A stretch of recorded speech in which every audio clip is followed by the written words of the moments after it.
Mark. And I'm Jerry, and we are the Military Collectibles Shop. So you probably missed us because we haven't done one of these in a while. We had gotten back from the show of shows. Yes. Why was I suddenly singular? Anyways, I got sick at the show. I picked up some bug from one of you people who didn't wash their hands. There's a lot of stuff floating around at the shows.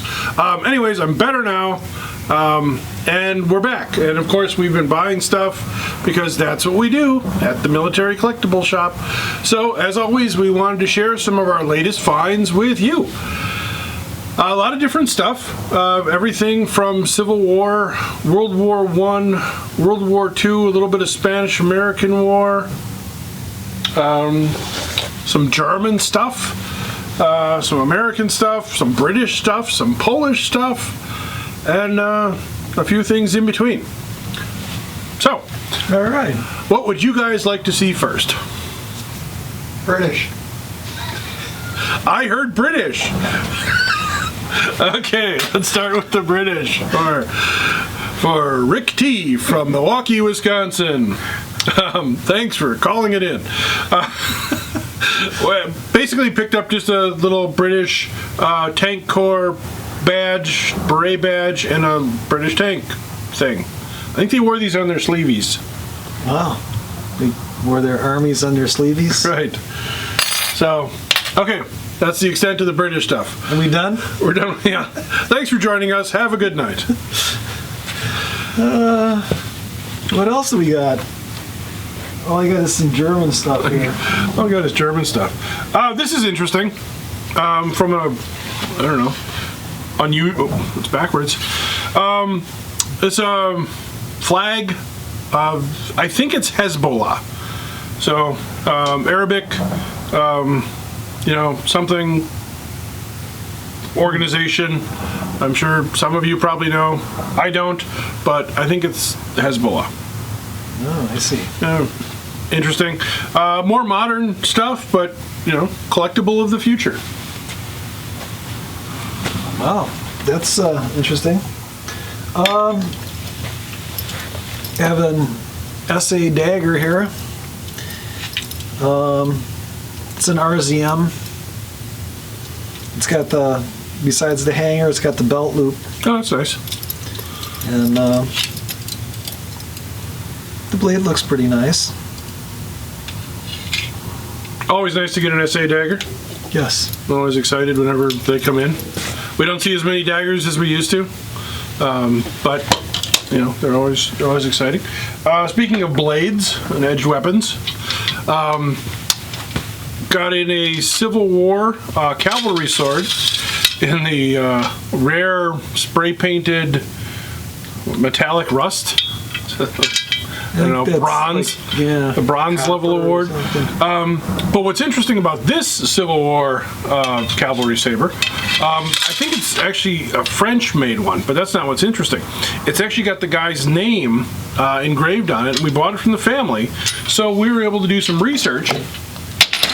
And thanks to our chief researcher, Mark II, we were able to find out that the guy actually served as part of the 2nd Regiment Wisconsin Cavalry. So, ooh, excellent. So yeah, he got in kind of late in the war, but he served in the Civil War and did see some action somewhere along the line. I don't think that's actually a picture of him. Boy, that'd be cool. It kind of looks like him. From memory.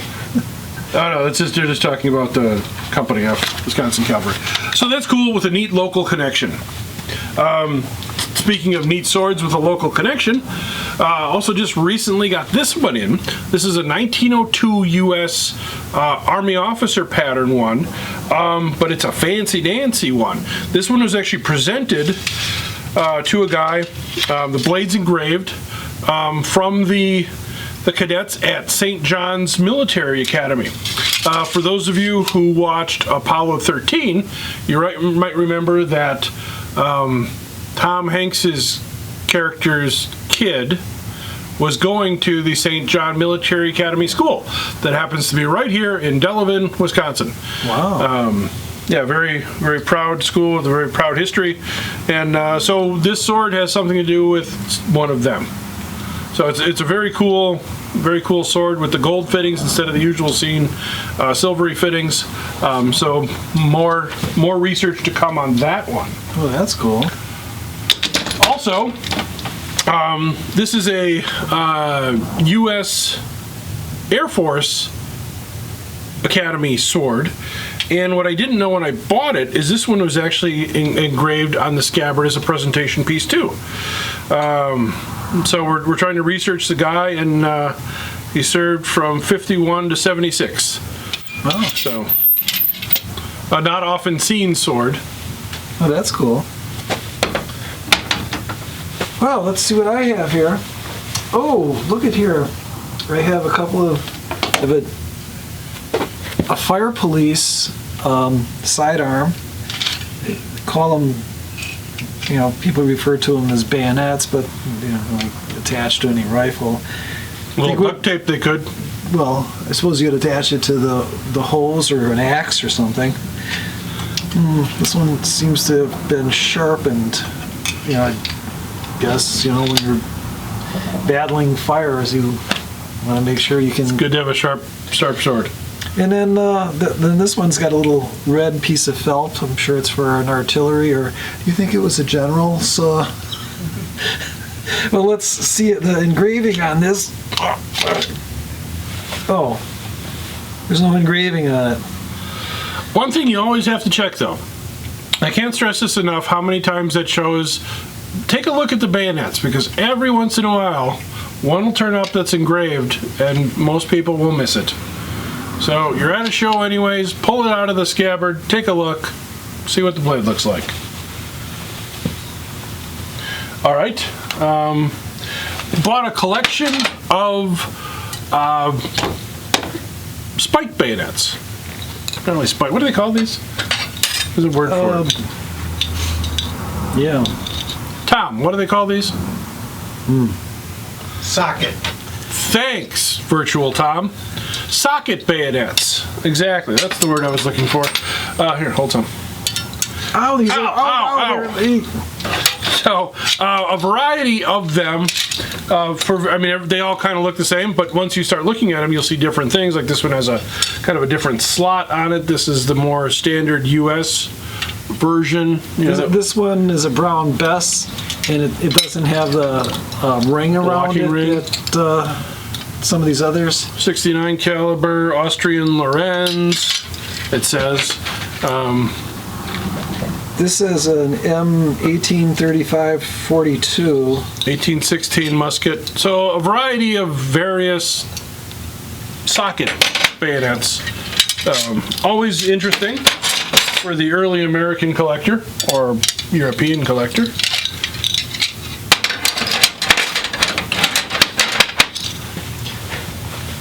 All right, I have a couple of combat bayonets.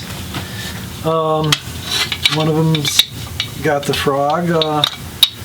It's a little rough. Not horrible. Yeah. Perfect for a beginning collector. Yes, the throat's missing. It's got the frog, but apparently It's the detachable quick release frog. Yes. And then we have this other one that's been sharpened. Wow. A lot. Wow, I've never seen one sharpened so much. I'll bet if you held it up to the light, you could see through it. But again, there is a collector at every price point. Yes. And if nothing else, parts is parts. Yep. It's still got the grips and the grip screws and the scabbard. All right, moving right along. Picked up what I'm hoping, because I didn't count the stars.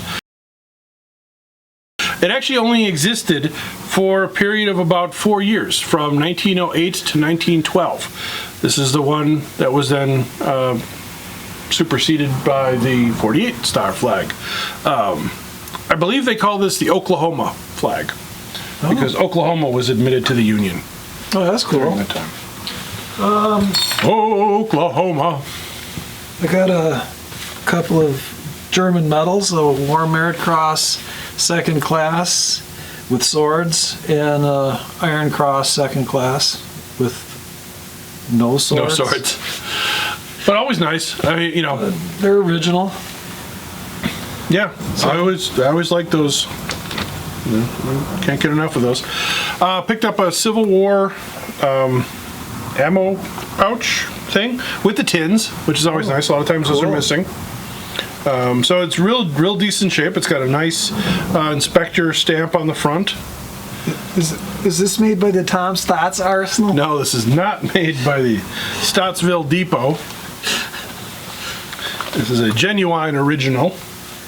Yeah, we don't see a lot of Civil War stuff up this far north, so it's always kind of encouraging and exciting when we do get to see some stuff. Got a nice service flag, just a different variant of one that I didn't have. It's a felt one for the U.S. Army. Nice branch of service one, and so I couldn't say no. Not that I don't have a bunch of these, because again, for those of you in the cheap seats, I wrote the history book on these, so buy it wherever good books are sold. Find it on Amazon. Buy it from us. It's cheap. And I can sign it for you. It's a really good book. Read the reviews. You got a 25-year service cross for like a civil servant. A DAF hat badge. RAD. IED. No, RAD. RAD. Yes. Reichsarbeitsdienst. Right. A rad one. I got a pith helmet shield. Just the eagle side. And it's got one of the three prongs. But I'm sure you can hold it on by magical means. They display nicely in a Riker mount. This is a Spanish-American War. Yeah, I have confirmation. It's the Spanish-American War, 4570 belt. Oh, I bet, that would be 4570. Yeah, they certainly look like them. Yeah. And with the double, so they could carry more, because more is better. That's a lot of rounds. That is a lot. I'll bet this thing is really heavy when you don't want to go swimming with that on. And the buckle, this is one of those weird buckle things that, like, I'm not sure how that actually works, but it doesn't seem easy to come off. Yeah. All right, sure. Some more stuff. This is actually World War II. Got in some ordnance. Some nice ordnance. I think the guy might have worked at the factory, because these are all kind of in unissued condition. But some nice shells with the projectiles in the original paint, the high explosive yellow or the green. So just nice to find early lacquered shells. Cool. Those are nice. Yeah, I'm kind of a closet collector of ordnance. Wow. My grandfather actually worked at International Harvester here in Milwaukee during the war, and he made 75 millimeter shells there. Oh, cool. I didn't know that they made those. Mm-hmm. I think that was the only shell that they actually made there. Well, I have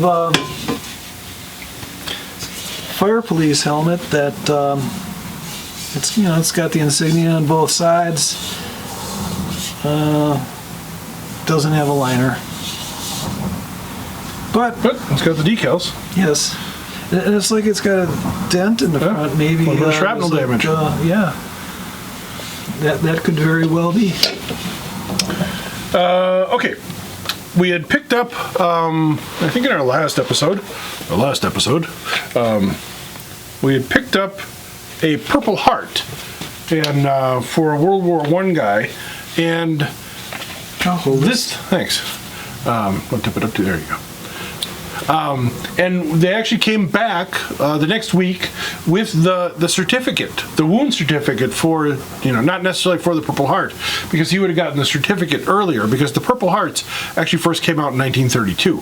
He would have gotten the wound certificate pretty close to when he was wounded. So he'd have to apply for the Purple Heart. Right. And then they would give them to you. Right. Then they would send them to the family. So also picked up, speaking of World War I, got a World War I gas mask and bag. It's complete. You know, it's not horrible. I mean, most of these aren't great, but this one's okay. Yeah. I remember when you could find a World War I gas mask and the hose would still be all flexible. Yeah. That's how old I am. We got this Youth Fest tinny for the Hitler Youth. You know, they like to have their fests. Sure. Got a civil defense liner, but it's actually a nice World War II liner. This one's actually made by Westinghouse. So complete with the chin strap and the sweatband and the nape strap. Always just nice to find. Oh, cool. This is unrelated, but since it was over here, strangely got a painted picture of Henry Fonda from the movie The Immortal Sergeant. Wow. Well, that's cool. Yeah. Well, we got this Van Nochten 1937 plate from Berchtesgaden. You know, it's got the little wire hanger on it, and it's Merry cool. Christmas. You know, hang it on the wall or something. I picked up some wings. I'm a closet wing collector. I collect too much stuff. But these are really cool. These are some high quality wings. These are ones made by a company called Blackington. They did a lot of the feathering on their little feathers. They're very nice. And this one's actually a British made bombardier wing. And this one is also a nice Blackington, another bombardier badge. So the bombardier wings are actually a little bit rarer. You will see, just because it's like a numbers thing. So you see a lot of aircrew wings because they use the aircrew wings for everybody until they came out with the gunner wings, which I think came out in like 1943. So then you see a lot of gunner wings just because there was a lot of gunner positions on the airplanes, on the bombers. But there's still only one bombardier. You know, so basically two pilots, one bombardier. You might have a navigator, and then all the rest of the guys were gunners. So bombardier wings are relatively hard to find. And people usually confuse the bombardier and gunner wings because the flying bullet people think looks like a bomb. But actually the bomb is pointed on both ends. The gunner wing is actually a bullet where it's flat on the top with little wings. Oh, cool. So.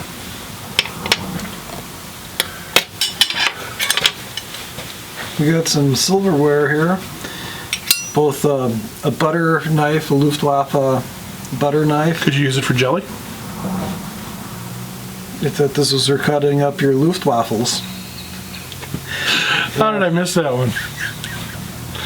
And there's a soup spoon, a Luftwaffe soup spoon. Or Hermann Goering's ice cream spoon. Yes, that could be. You know, I think this is made out of solid silver, or possibly aluminum. One of the two. Yeah.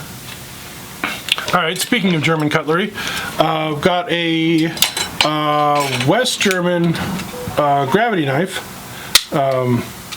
One. I think this is the civilian-ish one, but still kind of cool. People like them.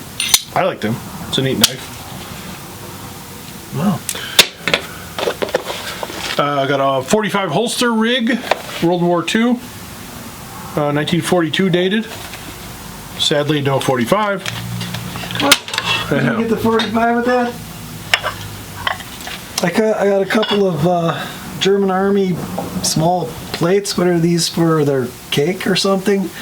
Sure. They're strudel. Ooh, strudel plates. I like some strudel. One of them's dated 1937, and one of them's dated 1940. But they kind of match each other a little bit. Got a wrist compass, widely used by the airborne guys. At least that's what everybody says. I'm sure pilots and other people had them too. But you could put it on your wrist, hang it on your whatever. So we got this coffee cup saucer. It's a RAD coffee cup. DAF. DAF. Mark's dyslexic when it comes to RAD and DAF. Yeah. It's got the really nice red stripes on it indicating that it could be hot. Oh, sure. Danger, hot coffee. Also got another Iron Cross second class, and a rank stripe. I think this is SS with the black stripes.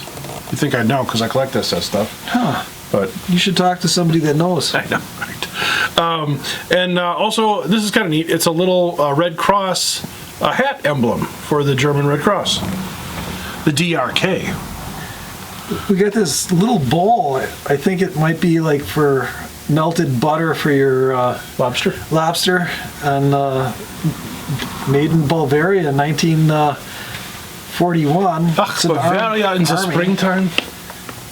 That's nice. Yeah, the silverware and dishes are a very popular thing. I got it in a World War II U.S. Camouflaged poncho. This one's named to a Navy guy. A little crunchy, but not bad. So always nice to find. You know, those don't turn up. Guys like them for their packs. We got another soup bowl. This is for hot soup, hence the red stripe on it. So what's the green stripes for? It's salad bowls. Of course. And this is dated 1940. So kind of shallow.